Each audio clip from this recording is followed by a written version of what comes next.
कहते हिड़की दे दे रोएगी सुरता जब तू चल लेगी अकेली। तेरे साथ कोई नहीं जाएगा, ना तेरे साथ कोई आया था। ये तो काल का संस्कार वश ये जुगाड़ जुड़ रहा है।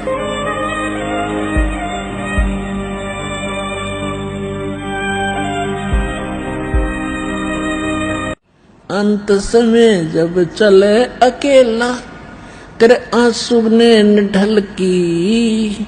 कहे कबीर शरण गह मेरी, कहे कबीर शरण गह मेरी। हो रक्षा जल थल की, खबर नहीं पल की। अब क्या बताते हैं परमात्मा, याद दिलाते 100 बार हमें झंझोड़ रहे इस आत्मा को। तू कहाँ के क्या कर रहा है? भली आत्मा तू कर क्या रही है? तुझे करना क्या चाहिए था? कहते हैं इस भरे पूरे परिवार को जिस दिन तू छोड़ कर जागा तो टक्कर मार कर रोएगा।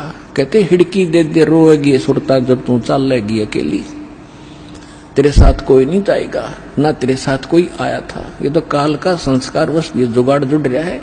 तो इसके लिए भगवान की भक्ति करेंगे तो हमें ये कुछ भी याद नहीं आएगा। हम ऐसे ऐसे जाएंगे जैसे हमें कुछ मालूम ही नहीं कि हम मर रहे हैं।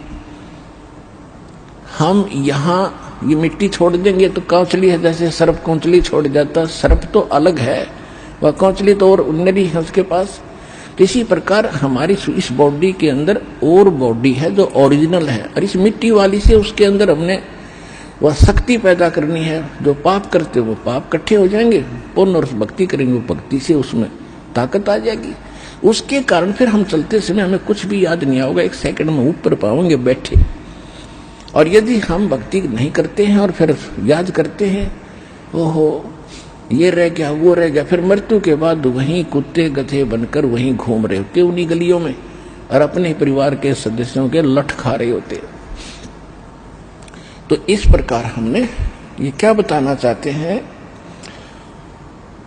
कि अंत समय जब चले अकेला फिर रोएगा तू कि मेरा कुछ भी नहीं रहा, मेरे साथ कोई चल नहीं रहा, ये क्या बनी। और परमात्मा कहते हैं मैं रोज बताया करता, प्रतिदिन यही सब समझाया करता, तेरा साथी कोई नहीं है, तेरा साथी मैं हूं, मुझे तू भूल चुका है। तेरा यहाँ भी जो संस्कार है बच्चों का, परिवार का, माता पिता भाई बहन पति पत्नी का, इसने भी मैं सेट करवाऊंगा, थोड़ा सुलझेड़ा करवाऊंगा। तुम्हारा इस संस्कार को ढंग से निमटवा दूंगा सबका जो मेरी शरण में आगे, और फिर सारा न मोक्ष कर दूंगा। अब कहते हैं कह कबीर शरण गह मेरी, हो रक्षा जल थल की।